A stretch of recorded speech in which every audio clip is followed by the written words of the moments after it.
Merhaba sevgili izleyenlerim. Ülper ile Her Şey YouTube kanalıma ve mutfağıma hoş geldiniz, sefalar getirdiniz. Bu tarifimde bu aralar viral olmuş dünyaca ünlü Dubai çikolatasını yapıyoruz. İlk önce çikolatayı benmari usulü eritelim.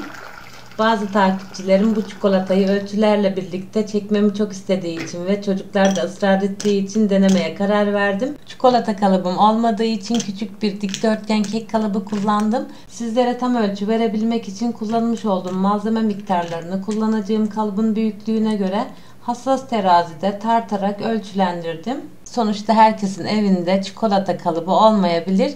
Elinizde benim kullandığım gibi dikdörtgen kek kalıbınız varsa aynı şekilde hazırlayabilirsiniz. Benim kullanmış olduğum kek kalıbının aynısı yoksa aynı büyüklükte herhangi bir kalıba da dökebilirsiniz. Kullandığım malzeme miktarlarını ayrıntılı bir şekilde açıklamalar bölümüne yazmış olacağım.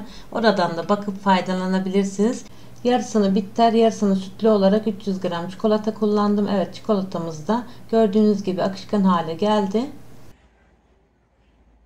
Çikolatanın yarısını kalıba alıyorum ve kalıbın tabanına eşit bir şekilde yayıyorum. Daha sonra buzdolabının dondurucu kısmına atıyorum. Elinizde taze kadayıf varsa bıçakla küçük küçük doğrayıp onu kullanabilirsiniz. Ben bu şekilde doğranmış almıştım. Herkesin evinde hassas terazi olmama ihtimalini de göz önünde bulundurup elimle ölçü veriyorum. Bakın, tek elimle şöyle kavradığım zaman dolu dolu tam bir avuç. Taze kadayıf yoksa marketlerde hazır kavrulmuş oluyor. O şekilde de kullanabilirsiniz. Tavayı ocağa aldım. Birazcık ısındıktan sonra altını kısıyorum. Dolu dolu bir yemek kaşığı tereyağı. Tereyağı birazcık eridikten sonra kadayıfı ilave edip orta kısık ateşte altın sarısı rengini alana kadar kavuralım. Hatta yakmadan bir tık daha fazla kavurabilirsiniz. Yerken o çıtır çıtır lezzeti hissetmeniz için. Çikolatanın içi dolu dolu kalın olması için ben birazcık kadayıfı fazla kullanıyorum. 100 gram kadayıf kullandım. Daha az miktarda da kullanabilirsiniz. Bazı kısımları sizler sıkılmayın diye özellikle hızlandırarak gösteriyorum. Eğer beni sadece YouTube'dan takip ediyorsanız aynı zamanda Ülper ile Her Şey olarak Facebook, Instagram ve TikTok'tan da takibe alabilirsiniz.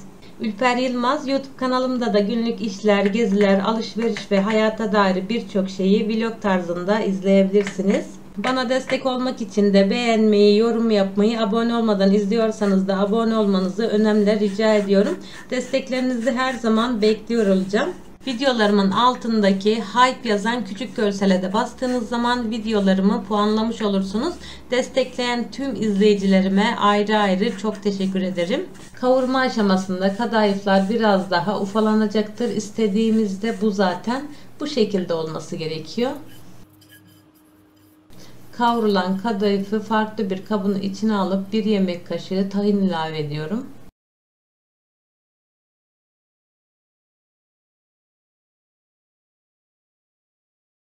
Dolu dolu tepeleme olacak şekilde 2 yemek kaşığı Antep fıstığı kreması,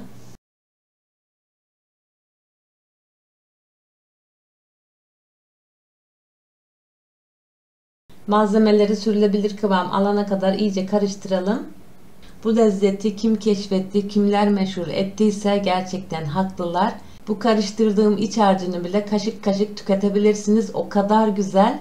Tabi birazcık da masraflı fakat çikolata severler ve Dubai çikolatasının tadını merak edenler için satın alacağınız orijinal Dubai çikolatasının onda bir fiyatına evde bu şekilde hazırlayıp deneyebilirsiniz. Videonun sonuna kamera arkası koydum. İlk denememde istediğim gibi olmayınca şaşkınlıkla beraber kendime çok güldüm. Siz de ilk denememde neden olmadı o kısmını da izleyip dilerseniz yorumlar kısmından belirtebilirsiniz. Bakalım sebebini sizler bilecek misiniz? Açıkçası merak ettim. Evet, iç dolgumuz hazır ve dondurucudan çıkarmış olduğum sertleşen çikolata kalıbının içine tamamını döküyorum.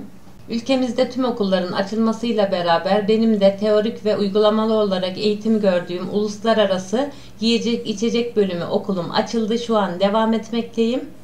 Çocukluğumdan bu yana mutfağa olan ilgim ve merakım beni bu yola sürükledi. İyi ki de böyle bir eğitime gitmişim, başlamışım dediğim bir yer.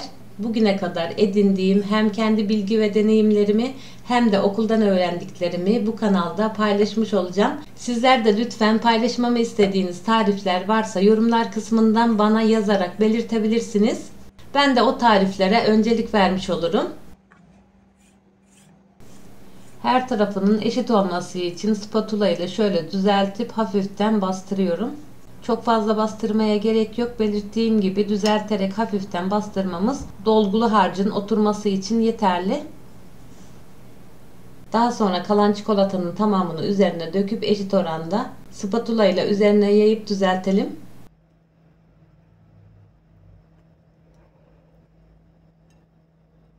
Bu kadar meşhur olan çikolatayı sizler daha önce denediniz mi veya herhangi bir yerde tadına baktınız mı? Açıkçası ben bu tarifle birlikte ilk defa tadına baktım. Eğer sizler de deneyip tadına baktıysanız herkesin çok beğendiği bu çikolatayı sizler de beğendiniz mi? Yorumlara yazarsanız ben de bu sayede öğrenmiş olurum.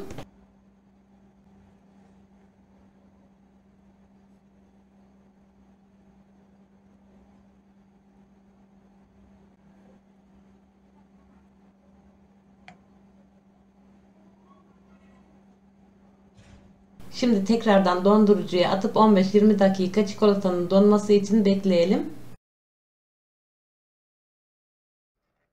20 dakikanın sonunda ev yapımı meşhur Dubai çikolatasını dondurucudan çıkardım. Şimdi yemeğe hazır.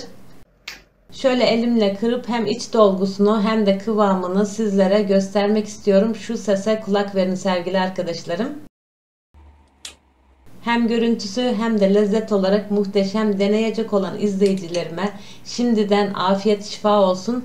Nice güzel tariflerde görüşmek dileğiyle. Şimdilik hoşça kalın, sağlıkla kalın. Allah'a emanet olun.